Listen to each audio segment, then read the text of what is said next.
श्री गणेशाय नमः।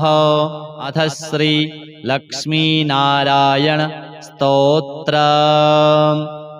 श्रीनिवास जगन्नाथ श्रीहरे भक्तवत्सलो लक्ष्मीपते नमस्तुभ्यं त्राहि मां भवसागरात्। राधारमण गोविन्द भक्तकामप्रपूरक नारायण नमस्तुभ्यं त्राहि मां भवसागरात्। दामोदर महोदार सर्वापत्तिनिवारण ऋषिकेश नमस्तुभ्यं त्राहि मां भवसागरात्। गरुडध्वज वैकुण्ठ निवासिन् केशवाच्युत जनार्दन नमस्तुभ्यं त्राहि मां भवसागरात्। शङ्खचक्र गदा पद्म धर श्रीवत्सलाञ्छन मेघश्याम नमस्तुभ्यं त्राहि मां भवसागरात्। त्वं माता त्वं पिता बन्धुः सद्गुरुस्त्वं दयानिधिः त्वत्तोऽन्यो न परो देवस्त्राहि मां भवसागरात्। न जाने दानधर्मादि योगं यागं तपोजपं त्वं केवलं कुरु दयां त्राहि मां भवसागरात्। न मत्समो यद्यपि पापकर्ता न त्वत्समोऽथापि हि पापहर्ता। विज्ञापितं त्वैतदशेषसाक्षिन् मामुद्धरार्तं पतितं तवाग्रे। अथ श्री लक्ष्मीनारायणाष्टकम्। आर्तानां दुःखशमने दीक्षितं प्रभुमव्ययम् अशेषजगदाधारं लक्ष्मीनारायणं भजे। अपारकरुणाम्भोधिम् आपद्बान्धवमच्युतम् अशेषदुःखशान्त्यर्थं लक्ष्मीनारायणं भजे। भक्तानां वत्सलं भक्ति गम्यं सर्वगुणाकरम् अशेषदुःखशान्त्यर्थं लक्ष्मीनारायणं भजे। सुहृदं सर्वभूतानां सर्वलक्षणसंयुतम् अशेषदुःखशान्त्यर्थं लक्ष्मीनारायणं भजे। चिदचित् सर्वजन्तूनाम् आधारं वरदं परम् अशेषदुःखशान्त्यर्थं लक्ष्मीनारायणं भजे। शङ्खचक्रधरं देवं लोकनाथं दयानिधिम् अशेषदुःखशान्त्यर्थं लक्ष्मीनारायणं भजे। पीताम्बरधरं विष्णुं विलसत्सूत्रशोभितम् अशेषदुःखशान्त्यर्थं लक्ष्मीनारायणं भजे। हस्तेन दक्षिणेन यजम् अभयप्रदमक्षरम् अशेषदुःखशान्त्यर्थं लक्ष्मीनारायणं भजे।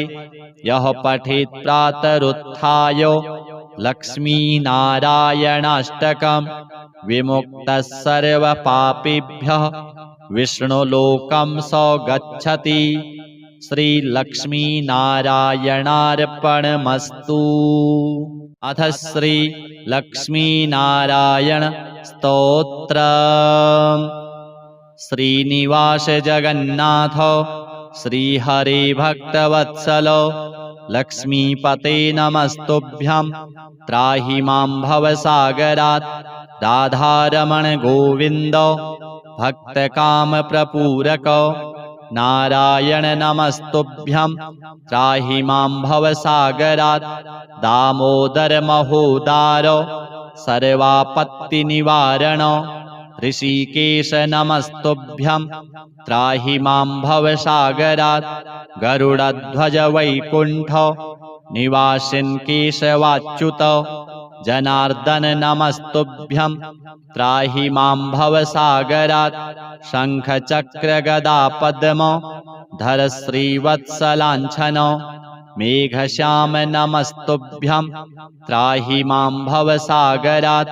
त्वं माता त्वं पिता बन्धुः सद्गुरुस्त्वं दयानिधिः त्वत्तोऽन्यो न परो देवस्त्राहि मां भवसागरात् न जाने दानधर्मादि योगं यागं तपोजपं त्वं केवलं कुरु दयां त्राहि मां भवसागरात् न मत्समो यद्यपि पापकर्ता न त्वत्समोऽथापि हि पापहर्ता विज्ञापितं त्वेतदशेषसाक्षिन् मामुद्धरार्तं पतितं तवाग्रे। अथ श्री लक्ष्मीनारायणाष्टकम्।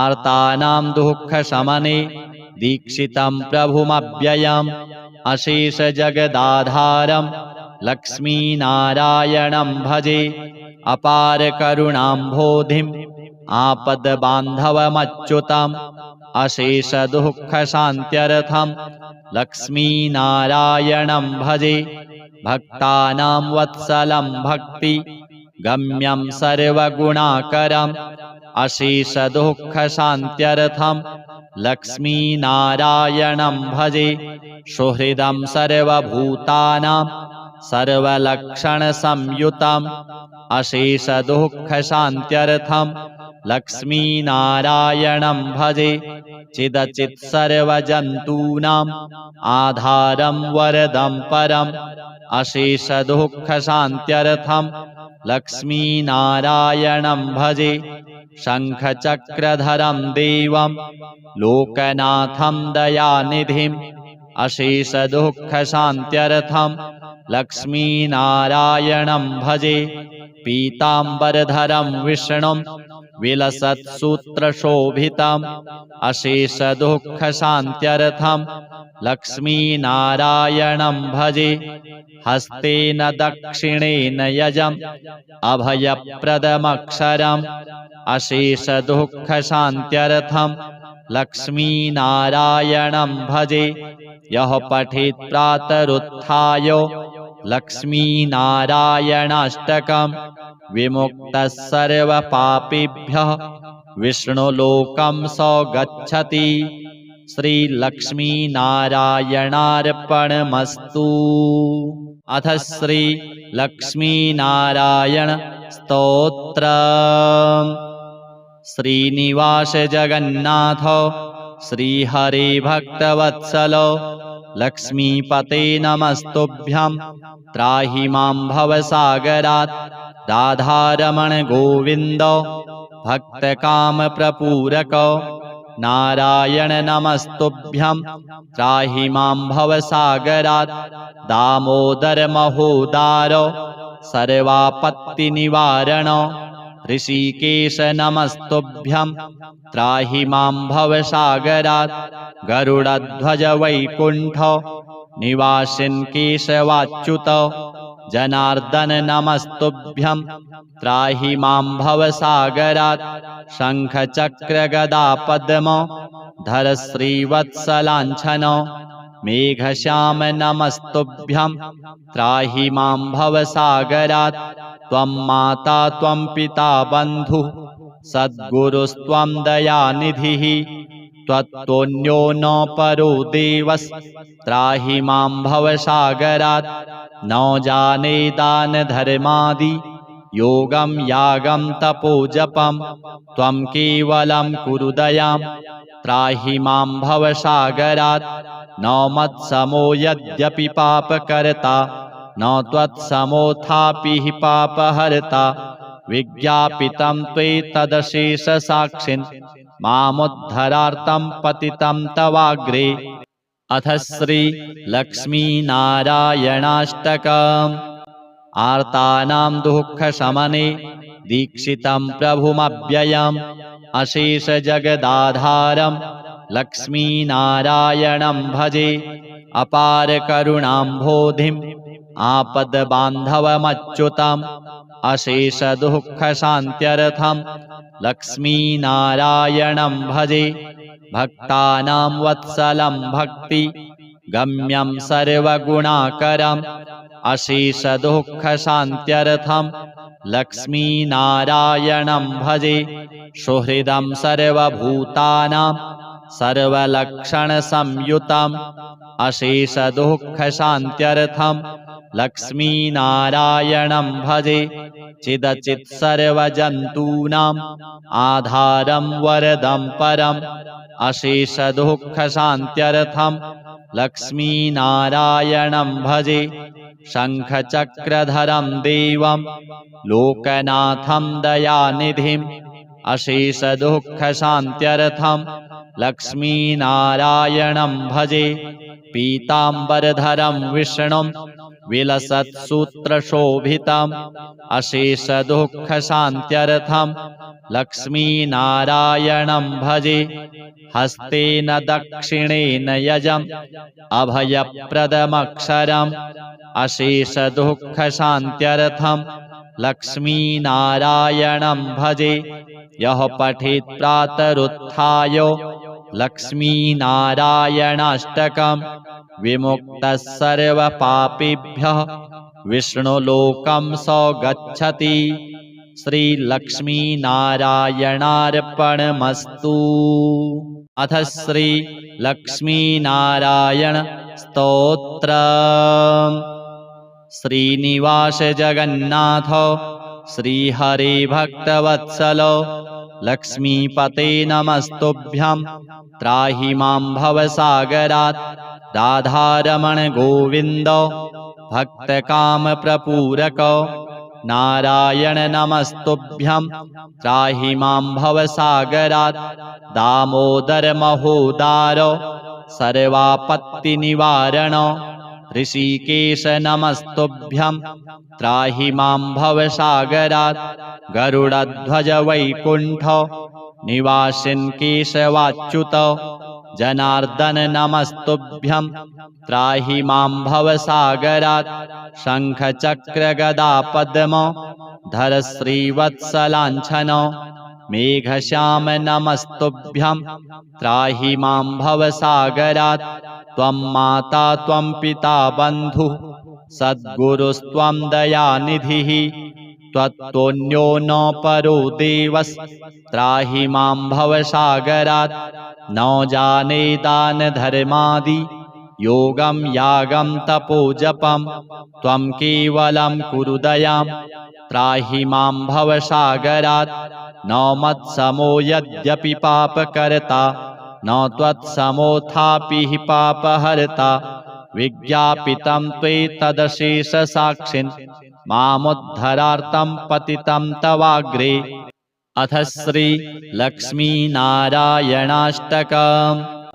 आर्तानां दुःखशमने दीक्षितं प्रभुमव्ययम् अशेषजगदाधारं लक्ष्मीनारायणं भजे अपारकरुणाम्भोधिम् आपद्बान्धवमच्युतम् अशेषदुःखशान्त्यर्थं लक्ष्मीनारायणं भजे भक्तानां वत्सलं भक्ति गम्यं सर्वगुणाकरम् अशेषदुःखशान्त्यर्थं लक्ष्मीनारायणं भजे सुहृदं सर्वभूतानां सर्वलक्षणसंयुतम् अशेषदुःखशान्त्यर्थं लक्ष्मीनारायणं भजे चिदचित्सर्वजन्तूनाम् आधारं वरदं परम् अशेषदुःखशान्त्यर्थं लक्ष्मीनारायणं भजे शङ्खचक्रधरं देवं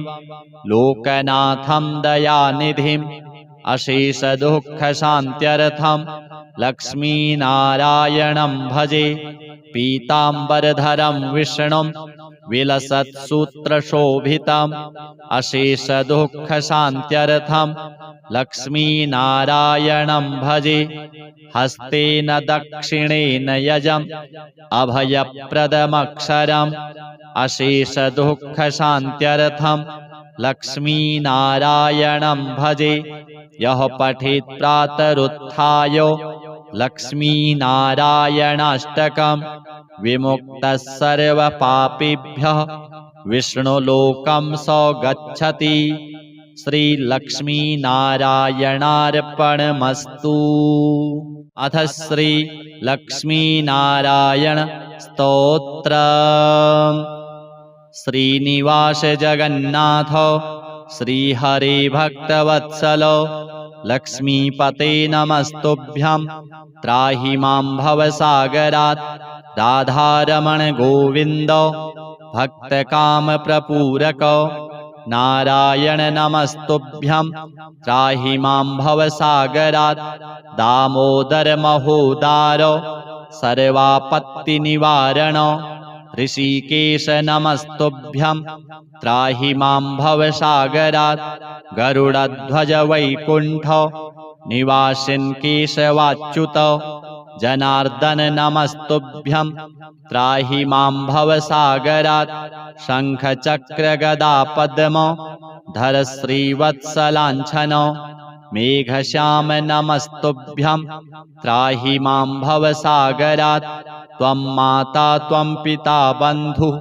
सद्गुरुस्त्वं दयानिधिः त्वत्तोऽन्यो न परो देवस्त्राहि मां भवसागरात् न जाने दानधर्मादि योगं यागं तपोजपं त्वं केवलं कुरु दयां त्राहि मां भवसागरात् न मत्समो यद्यपि पापकर्ता न त्वत्समोऽथापि हि पापहर्ता विज्ञापितं त्वेतदशेषसाक्षिन् मामुद्धरार्तं पतितं तवाग्रे। अथ श्री लक्ष्मीनारायणाष्टकम्।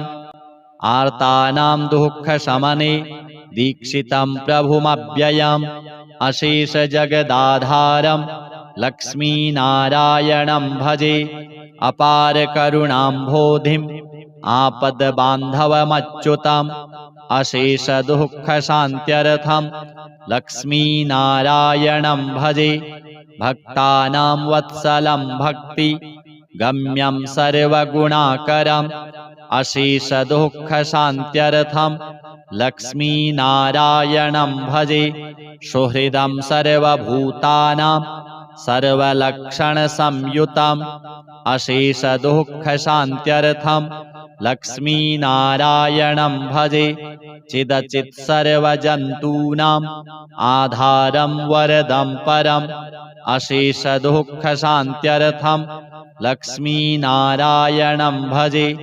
शङ्खचक्रधरं देवं लोकनाथं दयानिधिम् अशेषदुःखशान्त्यर्थं लक्ष्मीनारायणं भजे पीताम्बरधरं विष्णुं विलसत्सूत्रशोभितम् अशेषदुःखशान्त्यर्थं लक्ष्मीनारायणं भजे हस्तेन दक्षिणेन यजम् अभयप्रदमक्षरम् अशेषदुःखशान्त्यर्थं लक्ष्मीनारायणं भजे यः पठेत् प्रातरुत्थाय लक्ष्मीनारायणाष्टकम् विमुक्तः सर्वपापेभ्यः विष्णुलोकं स गच्छति।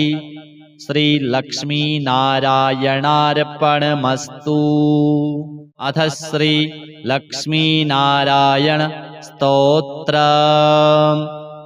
श्रीनिवास जगन्नाथ श्रीहरे भक्तवत्सलो लक्ष्मीपते नमस्तुभ्यं त्राहि मां भवसागरात् राधारमण गोविन्द भक्तकामप्रपूरक नारायण नमस्तुभ्यं त्राहि मां भवसागरात् दामोदर महोदार सर्वापत्तिनिवारण ऋषिकेश नमस्तुभ्यं त्राहि मां भवसागरात् गरुडध्वज वैकुण्ठ निवासिन् केशवाच्युत जनार्दन नमस्तुभ्यं त्राहि मां भवसागरात् शङ्खचक्रगदापद्म धर श्रीवत्सलाञ्छन मेघश्याम नमस्तुभ्यं त्राहि मां भवसागरात् त्वं माता त्वं पिता बन्धुः सद्गुरुस्त्वं दयानिधिः त्वत्तोऽन्यो न परो देवस्त्राहि मां भवसागरात् न जाने दानधर्मादि योगं यागं तपोजपं त्वं केवलं कुरु दयां त्राहि मां भवसागरात् न मत्समो यद्यपि पापकर्ता न त्वत्समोऽथापि हि पापहर्ता विज्ञापितं त्वैतदशेषसाक्षिन् मामुद्धरार्तं पतितं तवाग्रे। अथ श्रीलक्ष्मीनारायणाष्टकम्। आर्तानां दुःखशमने दीक्षितं प्रभुमव्ययम् अशेषजगदाधारं लक्ष्मीनारायणं भजे। अपारकरुणाम्भोधिम् आपद्बान्धवमच्युतम् अशेषदुःखशान्त्यर्थं लक्ष्मीनारायणं भजे। भक्तानां वत्सलं भक्ति गम्यं सर्वगुणाकरम् अशेषदुःखशान्त्यर्थं लक्ष्मीनारायणं भजे। सुहृदं सर्वभूतानां सर्वलक्षणसंयुतम् अशेषदुःखशान्त्यर्थं लक्ष्मीनारायणं भजे। चिदचित् सर्वजन्तूनाम् आधारं वरदं परम् अशेषदुःखशान्त्यर्थं लक्ष्मीनारायणं भजे। शङ्खचक्रधरं देवं लोकनाथं दयानिधिम् अशेषदुःखशान्त्यर्थं लक्ष्मीनारायणं भजे। पीताम्बरधरं विष्णुं विलसत्सूत्रशोभितम् अशेषदुःखशान्त्यर्थं लक्ष्मीनारायणं भजे। हस्तेन दक्षिणेन यजम् अभयप्रदमक्षरम् अशेषदुःखशान्त्यर्थं लक्ष्मीनारायणं भजे। यः पठेत् प्रातरुत्थाय लक्ष्मीनारायणाष्टकम् विमुक्तः सर्वपापेभ्यः विष्णुलोकं स गच्छति। श्रीलक्ष्मीनारायणार्पणमस्तु। अथ श्रीलक्ष्मीनारायण स्तोत्रम्।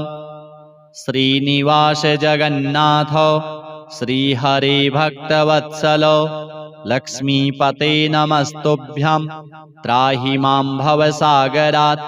राधारमण गोविन्द भक्तकामप्रपूरक नारायण नमस्तुभ्यं त्राहि मां भवसागरात्। दामोदर महोदार सर्वापत्तिनिवारण ऋषिकेश नमस्तुभ्यं त्राहि मां भवसागरात्। गरुडध्वज वैकुण्ठ निवासिन् केशवाच्युत जनार्दन नमस्तुभ्यं त्राहि मां भवसागरात्। शङ्खचक्रगदापद्म धर श्रीवत्सलाञ्छन मेघश्याम नमस्तुभ्यं त्राहि मां भवसागरात्। त्वं माता त्वं पिता बन्धुः सद्गुरुस्त्वं दयानिधिः त्वत्तोऽन्यो न परो देवस्त्राहि मां भवसागरात्। न जाने दानधर्मादि योगं यागं तपोजपं त्वं केवलं कुरु दयां त्राहि मां भवसागरात्। न मत्समो यद्यपि पापकर्ता न त्वत्समोऽथापि हि पापहर्ता विज्ञापितं त्वैतदशेषसाक्षिन् मामुद्धरार्तं पतितं तवाग्रे। अथ श्रीलक्ष्मीनारायणाष्टकम्। आर्तानां दुःखशमने दीक्षितं प्रभुमव्ययम् अशेषजगदाधारं लक्ष्मीनारायणं भजे। अपारकरुणाम्भोधिम् आपद्बान्धवमच्युतम् अशेषदुःखशान्त्यर्थं लक्ष्मीनारायणं भजे। भक्तानां वत्सलं भक्ति गम्यं सर्वगुणाकरम् अशेषदुःखशान्त्यर्थं लक्ष्मीनारायणं भजे। सुहृदं सर्वभूतानां सर्वलक्षणसंयुतम् अशेषदुःखशान्त्यर्थं लक्ष्मीनारायणं भजे चिदचित् सर्वजन्तूनाम् आधारं वरदं परम् अशेषदुःखशान्त्यर्थं लक्ष्मीनारायणं भजे शङ्खचक्रधरं देवं लोकनाथं दयानिधिम् अशेषदुःखशान्त्यर्थं लक्ष्मीनारायणं भजे पीताम्बरधरं विष्णुं विलसत्सूत्रशोभितम् अशेषदुःखशान्त्यर्थं लक्ष्मीनारायणं भजे हस्तेन दक्षिणेन यजम् अभयप्रदमक्षरम् अशेषदुःखशान्त्यर्थं लक्ष्मीनारायणं भजे यः पठेत् प्रातरुत्थाय लक्ष्मीनारायणाष्टकं विमुक्तः सर्वपापेभ्यः विष्णुलोकं स गच्छति। श्रीलक्ष्मीनारायणार्पणमस्तु। अथ श्रीलक्ष्मीनारायण स्तोत्रम्। श्रीनिवास जगन्नाथ श्रीहरे भक्तवत्सल लक्ष्मीपते नमस्तुभ्यं त्राहि मां भवसागरात् राधारमण गोविन्द भक्तकामप्रपूरक नारायण नमस्तुभ्यं त्राहि मां भवसागरात् दामोदर महोदार सर्वापत्तिनिवारण ऋषिकेश नमस्तुभ्यं त्राहि मां भवसागरात् गरुडध्वज वैकुण्ठ निवासिन् केशवाच्युत जनार्दन नमस्तुभ्यं त्राहि मां भवसागरात् शङ्खचक्रगदापद्म धर श्रीवत्सलाञ्छन मेघश्याम नमस्तुभ्यं त्राहि मां भवसागरात् त्वं माता त्वं पिता बन्धुः सद्गुरुस्त्वं दयानिधिः त्वत्तोऽन्यो न परो देवस्त्राहि मां भवसागरात् न जाने दानधर्मादि योगं यागं तपोजपं त्वं केवलं कुरु दयां त्राहि मां भवसागरात् न मत्समो यद्यपि पापकर्ता न त्वत्समोऽथापि हि पापहर्ता विज्ञापितं त्वेतदशेषसाक्षिन् मामुद्धरार्तं पतितं तवाग्रे। अथ श्रीलक्ष्मीनारायणाष्टकम्। आर्तानां दुःखशमने दीक्षितं प्रभुमव्ययम् अशेषजगदाधारं लक्ष्मीनारायणं भजे अपारकरुणाम्भोधिम् आपद्बान्धवमच्युतम् अशेषदुःखशान्त्यर्थं लक्ष्मीनारायणं भजे भक्तानां वत्सलं भक्ति गम्यं सर्वगुणाकरम् अशेषदुःखशान्त्यर्थं लक्ष्मीनारायणं भजे सुहृदं सर्वभूतानां सर्वलक्षणसंयुतम् अशेषदुःखशान्त्यर्थं लक्ष्मीनारायणं भजे चिदचित् सर्वजन्तूनाम् आधारं वरदं परम् अशेषदुःखशान्त्यर्थं लक्ष्मीनारायणं भजे शङ्खचक्रधरं देवं लोकनाथं दयानिधिम् अशेषदुःखशान्त्यर्थं लक्ष्मीनारायणं भजे पीताम्बरधरं विष्णुं विलसत्सूत्रशोभितम् अशेषदुःखशान्त्यर्थं लक्ष्मीनारायणं भजे हस्तेन दक्षिणेन यजम् अभयप्रदमक्षरम् अशेषदुःखशान्त्यर्थं लक्ष्मीनारायणं भजे यः पठेत् प्रातरुत्थाय लक्ष्मीनारायणाष्टकं विमुक्तः सर्वपापेभ्यः विष्णुलोकं स गच्छति। श्रीलक्ष्मीनारायणार्पणमस्तु। अथ श्रीलक्ष्मीनारायण स्तोत्रम्।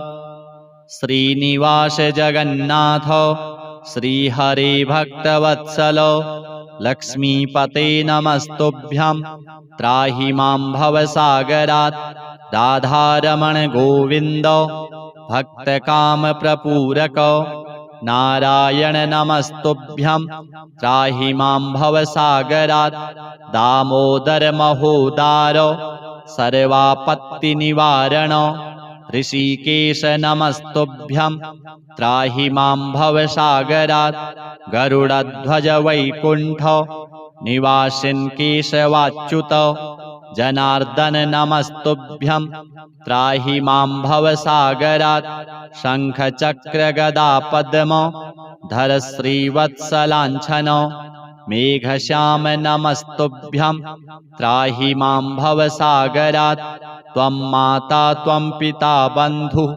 सद्गुरुस्त्वं दयानिधिः त्वत्तोऽन्यो न परो देवस्त्राहि मां भवसागरात् न जाने दानधर्मादि योगं यागं तपोजपं त्वं केवलं कुरु दयां त्राहि मां भवसागरात् न मत्समो यद्यपि पापकर्ता न त्वत्समोऽथापि हि पापहर्ता विज्ञापितं त्वेतदशेषसाक्षिन् मामुद्धरार्तं पतितं तवाग्रे। अथ श्री लक्ष्मीनारायणाष्टकम्। आर्तानां दुःखशमने दीक्षितं प्रभुमव्ययम् अशेषजगदाधारं लक्ष्मीनारायणं भजे अपारकरुणाम्भोधिम् आपद्बान्धवमच्युतम् अशेषदुःखशान्त्यर्थं लक्ष्मीनारायणं भजे भक्तानां वत्सलं भक्ति गम्यं सर्वगुणाकरम् अशेषदुःखशान्त्यर्थं लक्ष्मीनारायणं भजे सुहृदं सर्वभूतानां सर्वलक्षणसंयुतम् अशेषदुःखशान्त्यर्थं लक्ष्मीनारायणं भजे चिदचित् सर्वजन्तूनाम् आधारं वरदं परम् अशेषदुःखशान्त्यर्थं लक्ष्मीनारायणं भजे शङ्खचक्रधरं देवं लोकनाथं दयानिधिम् अशेषदुःखशान्त्यर्थं लक्ष्मीनारायणं भजे पीताम्बरधरं विष्णुं विलसत्सूत्रशोभितम् अशेषदुःखशान्त्यर्थं लक्ष्मीनारायणं भजे हस्तेन दक्षिणेन यजम् अभयप्रदमक्षरम् अशेषदुःखशान्त्यर्थं लक्ष्मीनारायणं भजे यः पठेत् प्रातरुत्थाय लक्ष्मीनारायणाष्टकम् विमुक्तः सर्वपापेभ्यः विष्णुलोकं स गच्छति। श्रीलक्ष्मीनारायणार्पणमस्तु। अथ श्री लक्ष्मीनारायण स्तोत्रम्। श्रीनिवास जगन्नाथ श्रीहरे भक्तवत्सल लक्ष्मीपते नमस्तुभ्यं त्राहि मां भवसागरात् राधारमण गोविन्द भक्तकामप्रपूरक नारायण नमस्तुभ्यं त्राहि मां भवसागरात् दामोदर महोदार सर्वापत्तिनिवारण ऋषिकेश नमस्तुभ्यं त्राहि मां भवसागरात् गरुडध्वज वैकुण्ठ निवासिन् केशवाच्युत जनार्दन नमस्तुभ्यं त्राहि मां भवसागरात् शङ्खचक्रगदापद्म धर श्रीवत्सलाञ्छन मेघश्याम नमस्तुभ्यं त्राहि मां भवसागरात् त्वं माता त्वं पिता बन्धुः सद्गुरुस्त्वं दयानिधिः त्वत्तोऽन्यो न परो देवस्त्राहि मां भवसागरात् न जाने दानधर्मादि योगं यागं तपोजपं त्वं केवलं कुरु दयां त्राहि मां भवसागरात् न मत्समो यद्यपि पापकर्ता न त्वत्समोऽथापि हि पापहर्ता विज्ञापितं त्वैतदशेषसाक्षिन् मामुद्धरार्तं पतितं तवाग्रे। अथ श्रीलक्ष्मीनारायणाष्टकम्। आर्तानां दुःखशमने दीक्षितं प्रभुमव्ययम् अशेषजगदाधारं लक्ष्मीनारायणं भजे। अपारकरुणाम्भोधिम् आपद्बान्धवमच्युतम् अशेषदुःखशान्त्यर्थं लक्ष्मीनारायणं भजे। भक्तानां वत्सलं भक्ति गम्यं सर्वगुणाकरम् अशेषदुःखशान्त्यर्थं लक्ष्मीनारायणं भजे। सुहृदं सर्वभूतानां सर्वलक्षणसंयुतम् अशेषदुःखशान्त्यर्थं लक्ष्मीनारायणं भजे। चिदचित् सर्वजन्तूनाम् आधारं वरदं परम् अशेषदुःखशान्त्यर्थं लक्ष्मीनारायणं भजे। शङ्खचक्रधरं देवं लोकनाथं दयानिधिम् अशेषदुःखशान्त्यर्थं लक्ष्मीनारायणं भजे। पीताम्बरधरं विष्णुं विलसत्सूत्रशोभितम् अशेषदुःखशान्त्यर्थं लक्ष्मीनारायणं भजे। हस्तेन दक्षिणेन यजम् अभयप्रदमक्षरम् अशेषदुःखशान्त्यर्थं लक्ष्मीनारायणं भजे। यः पठेत् प्रातरुत्थाय लक्ष्मीनारायणाष्टकम् विमुक्तः सर्वपापेभ्यः विष्णुलोकं स गच्छति। श्रीलक्ष्मीनारायणार्पणमस्तु। अथ श्रीलक्ष्मीनारायण स्तोत्रम्। श्रीनिवास जगन्नाथ श्रीहरे भक्तवत्सल लक्ष्मीपते नमस्तुभ्यं त्राहि मां भवसागरात्। राधारमण गोविन्द भक्तकामप्रपूरक नारायण नमस्तुभ्यं त्राहि मां भवसागरात्। दामोदर महोदार सर्वापत्तिनिवारण ऋषिकेश नमस्तुभ्यं त्राहि मां भवसागरात्। गरुडध्वज वैकुण्ठ निवासिन् केशवाच्युत जनार्दन नमस्तुभ्यं त्राहि मां भवसागरात्। शङ्खचक्रगदापद्म धर श्रीवत्सलाञ्छन मेघश्याम नमस्तुभ्यं त्राहि मां भवसागरात्। त्वं माता त्वं पिता बन्धुः सद्गुरुस्त्वं दयानिधिः त्वत्तोऽन्यो न परो देवस्त्राहि मां भवसागरात्। न जाने दानधर्मादि योगं यागं तपोजपं त्वं केवलं कुरु दयां त्राहि मां भवसागरात्। न मत्समो यद्यपि पापकर्ता न त्वत्समोऽथापि हि पापहर्ता। विज्ञापितं त्वैतदशेषसाक्षिन् मामुद्धरार्तं पतितं तवाग्रे। अथ श्रीलक्ष्मीनारायणाष्टकम्। आर्तानां दुःखशमने दीक्षितं प्रभुमव्ययम् अशेषजगदाधारं लक्ष्मीनारायणं भजे। अपारकरुणाम्भोधिम् आपद्बान्धवमच्युतम् अशेषदुःखशान्त्यर्थं लक्ष्मीनारायणं भजे। भक्तानां वत्सलं भक्ति गम्यं सर्वगुणाकरम् अशेषदुःखशान्त्यर्थं लक्ष्मीनारायणं भजे। सुहृदं सर्वभूतानां सर्वलक्षणसंयुतम् अशेषदुःखशान्त्यर्थं लक्ष्मीनारायणं भजे। चिदचित् सर्वजन्तूनाम् आधारं वरदं परम् अशेषदुःखशान्त्यर्थं लक्ष्मीनारायणं भजे। शङ्खचक्रधरं देवं लोकनाथं दयानिधिम् अशेषदुःखशान्त्यर्थं लक्ष्मीनारायणं भजे। पीताम्बरधरं विष्णुं विलसत्सूत्रशोभितम् अशेषदुःखशान्त्यर्थं लक्ष्मीनारायणं भजे।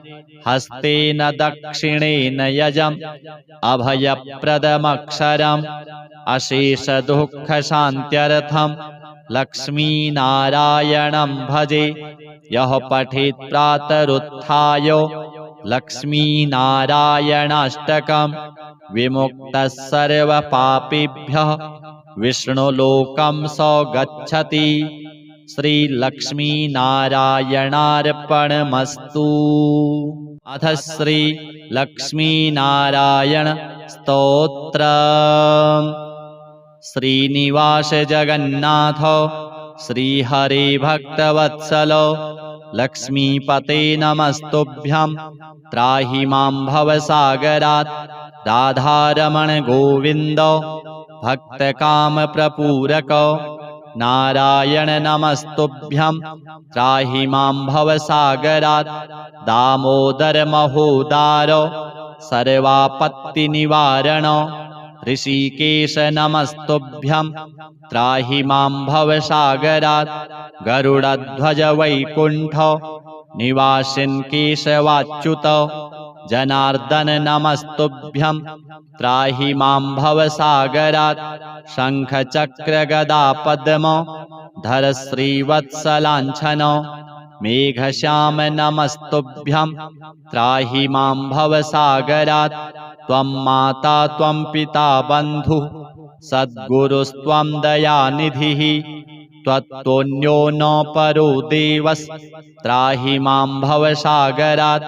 न जाने दानधर्मादि योगं यागं तपोजपं त्वं केवलं कुरु दयां त्राहि मां भवसागरात्। न मत्समो यद्यपि पापकर्ता न त्वत्समोऽथापि हि पापहर्ता। विज्ञापितं त्वेतदशेषसाक्षिन् मामुद्धरार्तं पतितं तवाग्रे। अथ श्रीलक्ष्मीनारायणाष्टकम्। आर्तानां दुःखशमने दीक्षितं प्रभुमव्ययम् अशेषजगदाधारं लक्ष्मीनारायणं भजे। अपारकरुणाम्भोधिम् आपद्बान्धवमच्युतम् अशेषदुःखशान्त्यर्थं लक्ष्मीनारायणं भजे।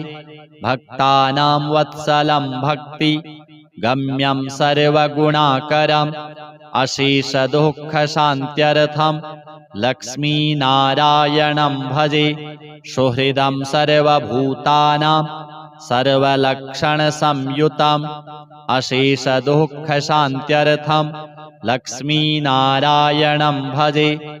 चिदचित् सर्वजन्तूनाम् आधारं वरदं परम् अशेषदुःखशान्त्यर्थं लक्ष्मीनारायणं भजे। शङ्खचक्रधरं देवं लोकनाथं दयानिधिम् अशेषदुःखशान्त्यर्थं लक्ष्मीनारायणं भजे।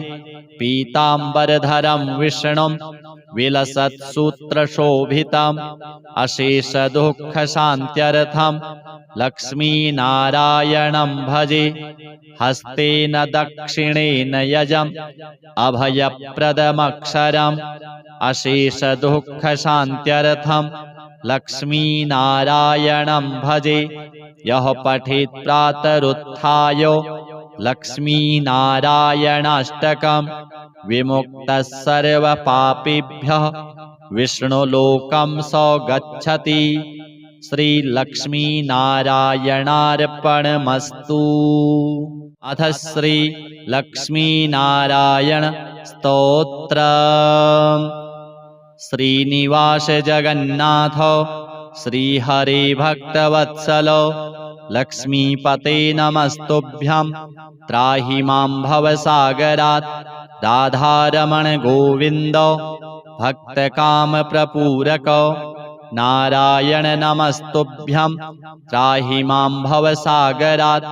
दामोदर महोदार सर्वापत्तिनिवारण ऋषिकेश नमस्तुभ्यं त्राहि मां भवसागरात् गरुडध्वज वैकुण्ठ निवासिन् केशवाच्युत जनार्दन नमस्तुभ्यं त्राहि मां भवसागरात् शङ्खचक्र पद्म धर श्रीवत्सलाञ्छन मेघश्याम नमस्तुभ्यं त्राहि मां भवसागरात् त्वं माता त्वं पिता बन्धुः सद्गुरुस्त्वं दयानिधिः त्वत्तोऽन्यो न परो देवस्त्राहि मां भवसागरात् न जाने दानधर्मादि योगं यागं तपोजपं त्वं केवलं कुरु दयां त्राहि मां भवसागरात् न मत्समो यद्यपि पापकर्ता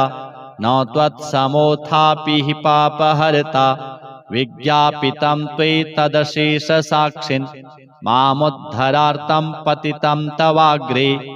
अथ श्री लक्ष्मीनारायणाष्टकम्। आर्तानां दुःखशमने दीक्षितं प्रभुमव्ययम् अशेषजगदाधारं लक्ष्मीनारायणं भजे।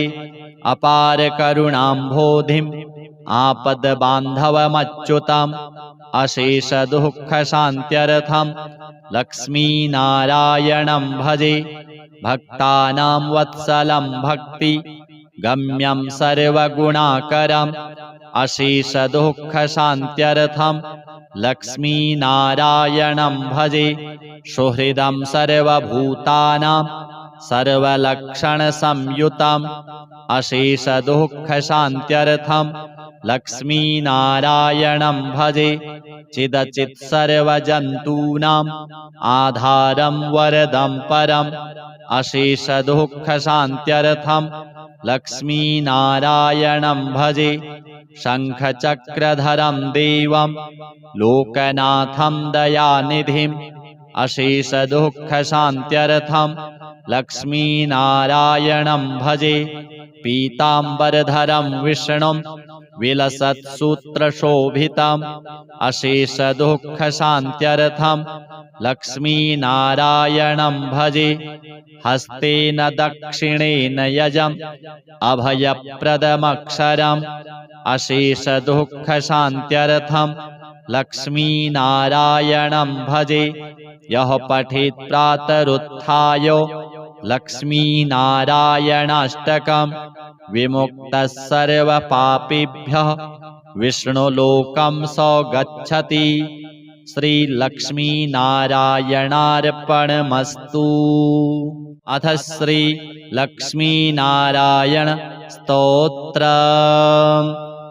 श्रीनिवास जगन्नाथ श्रीहरे भक्तवत्सल लक्ष्मीपते नमस्तुभ्यं त्राहि मां भवसागरात्। राधारमण गोविन्द भक्तकामप्रपूरक नारायण नमस्तुभ्यं त्राहि मां भवसागरात्। दामोदर महोदार सर्वापत्तिनिवारण ऋषिकेश नमस्तुभ्यं त्राहि मां भवसागरात्। गरुडध्वज वैकुण्ठ निवासिन् केशवाच्युत जनार्दन नमस्तुभ्यं त्राहि मां भवसागरात्। शङ्खचक्र पद्म धर श्रीवत्सलाञ्छन मेघश्याम नमस्तुभ्यं त्राहि मां भवसागरात्। त्वं माता त्वं पिता बन्धुः सद्गुरुस्त्वं दयानिधिः त्वत्तोऽन्यो न परो देवस्त्राहि मां भवसागरात्। न जाने दानधर्मादि योगं यागं तपोजपं त्वं केवलं कुरु दयां त्राहि मां भवसागरात्। न मत्समो यद्यपि पापकर्ता न त्वत्समोऽथापि पापहर्ता विज्ञापितं त्वेतदशेषसाक्षिन् मामुद्धरार्तं पतितं तवाग्रे। अथ श्री लक्ष्मीनारायणाष्टकम्।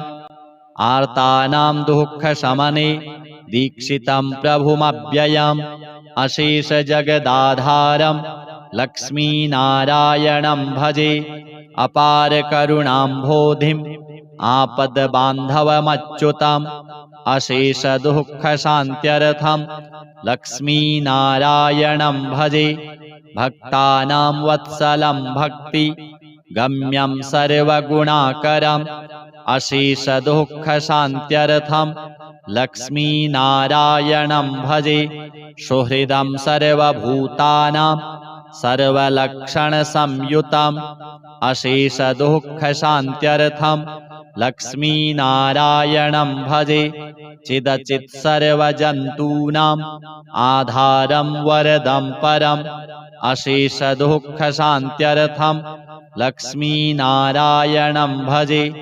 शङ्खचक्रधरं देवं लोकनाथं दयानिधिम् अशेषदुःखशान्त्यर्थं लक्ष्मीनारायणं भजे पीताम्बरधरं विष्णुं विलसत्सूत्रशोभितम् अशेषदुःखशान्त्यर्थं लक्ष्मीनारायणं भजे हस्तेन दक्षिणेन यजम् अभयप्रदमक्षरम् अशेषदुःखशान्त्यर्थं लक्ष्मीनारायणं भजे यः पठेत् प्रातरुत्थाय लक्ष्मीनारायणाष्टकम् विमुक्तः सर्वपापेभ्यः विष्णुलोकं स गच्छति श्रीलक्ष्मीनारायणार्पणमस्तु। अथ श्रीलक्ष्मीनारायण स्तोत्रम्। श्रीनिवास जगन्नाथ श्रीहरे भक्तवत्सल लक्ष्मीपते नमस्तुभ्यं त्राहि मां भवसागरात् राधारमण गोविन्द भक्तकामप्रपूरक नारायण नमस्तुभ्यं त्राहि मां भवसागरात् दामोदर महोदार सर्वापत्तिनिवारण ऋषिकेश नमस्तुभ्यं त्राहि मां भवसागरात् गरुडध्वज वैकुण्ठ निवासिन् केशवाच्युत जनार्दन नमस्तुभ्यं त्राहि मां भवसागरात् शङ्खचक्रगदापद्म धर श्रीवत्सलाञ्छन मेघश्याम नमस्तुभ्यं त्राहि मां भवसागरात् त्वं माता त्वं पिता बन्धुः सद्गुरुस्त्वं दयानिधिः त्वत्तोऽन्यो न परो देवस्त्राहि मां भवसागरात् न जाने दानधर्मादि योगं यागं तपोजपं त्वं केवलं कुरु दयां त्राहि मां भवसागरात् न मत्समो यद्यपि पापकर्ता न त्वत्समोऽथापि हि पापहर्ता विज्ञापितं त्वेतदशेषसाक्षिन् मामुद्धरार्तं पतितं तवाग्रे। अथ श्रीलक्ष्मीनारायणाष्टकम्। आर्तानां दुःखशमने दीक्षितं प्रभुमव्ययम् अशेषजगदाधारं लक्ष्मीनारायणं भजे अपारकरुणाम्भोधिम् आपद्बान्धवमच्युतम् अशेषदुःखशान्त्यर्थं लक्ष्मीनारायणं भजे भक्तानां वत्सलं भक्ति गम्यं सर्वगुणाकरम् अशेषदुःखशान्त्यर्थं लक्ष्मीनारायणं भजे सुहृदं सर्वभूतानां सर्वलक्षणसंयुतम् अशेषदुःखशान्त्यर्थं लक्ष्मीनारायणं भजे चिदचित् सर्वजन्तूनाम् आधारं वरदं परम् अशेषदुःखशान्त्यर्थं लक्ष्मीनारायणं भजे शङ्खचक्रधरं देवं लोकनाथं दयानिधिम् अशेषदुःखशान्त्यर्थं लक्ष्मीनारायणं भजे पीताम्बरधरं विष्णुं विलसत्सूत्रशोभितम् अशेषदुःखशान्त्यर्थम् लक्ष्मीनारायणं भजे। हस्तेन दक्षिणेन यजम् अभयप्रदमक्षरम् अशेषदुःखशान्त्यर्थम् लक्ष्मीनारायणं भजे। यः पठेत् प्रातरुत्थाय लक्ष्मीनारायणाष्टकम् विमुक्तः सर्वपापेभ्यः विष्णुलोकं स गच्छति। श्रीलक्ष्मीनारायणार्पणमस्तु। अथ श्रीलक्ष्मीनारायण स्तोत्रम्। श्रीनिवास जगन्नाथ श्रीहरे भक्तवत्सल लक्ष्मीपते नमस्तुभ्यं त्राहि मां भवसागरात्। राधारमण गोविन्द भक्तकामप्रपूरक नारायण नमस्तुभ्यं त्राहि मां भवसागरात्। दामोदर महोदार सर्वापत्तिनिवारण ऋषिकेश नमस्तुभ्यं त्राहि मां भवसागरात्। गरुडध्वज वैकुण्ठ निवासिन् केशवाच्युत जनार्दन नमस्तुभ्यं त्राहि मां भवसागरात्। शङ्खचक्रगदा पद्म धर श्रीवत्सलाञ्छन मेघश्याम नमस्तुभ्यं त्राहि मां भवसागरात्। त्वं माता त्वं पिता बन्धुः सद्गुरुस्त्वं दयानिधिः त्वत्तोऽन्यो न परो देवस्त्राहि मां भवसागरात्। न जाने दानधर्मादि योगं यागं तपोजपं त्वं केवलं कुरु दयां त्राहि मां भवसागरात्। न मत्समो यद्यपि पापकर्ता न त्वत्समोऽथापि हि पापहर्ता। विज्ञापितं त्वेतदशेषसाक्षिन् मामुद्धरार्तं पतितं तवाग्रे। अथ श्रीलक्ष्मीनारायणाष्टकम्। आर्तानां दुःखशमने दीक्षितं प्रभुमव्ययम् अशेषजगदाधारं लक्ष्मीनारायणं भजे। अपारकरुणाम्भोधिम् आपद्बान्धवमच्युतम् अशेषदुःखशान्त्यर्थं लक्ष्मीनारायणं भजे। भक्तानां वत्सलं भक्ति गम्यं सर्वगुणाकरम् अशेषदुःखशान्त्यर्थं लक्ष्मीनारायणं भजे। सुहृदं सर्वभूतानां सर्वलक्षणसंयुतम् अशेषदुःखशान्त्यर्थं लक्ष्मीनारायणं भजे। चिदचित् सर्वजन्तूनाम् आधारं वरदं परम् अशेषदुःखशान्त्यर्थं लक्ष्मीनारायणं भजे। शङ्खचक्रधरं देवं लोकनाथं दयानिधिम् अशेषदुःखशान्त्यर्थं लक्ष्मीनारायणं भजे। पीताम्बरधरं विष्णुं विलसत्सूत्रशोभितम् अशेषदुःखशान्त्यर्थं लक्ष्मीनारायणं भजे।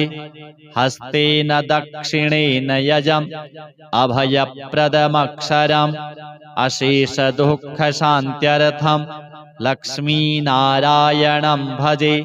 यः पठेत् प्रातरुत्थाय लक्ष्मीनारायणाष्टकम् विमुक्तः सर्वपापेभ्यः विष्णुलोकं स गच्छति। श्रीलक्ष्मीनारायणार्पणमस्तु।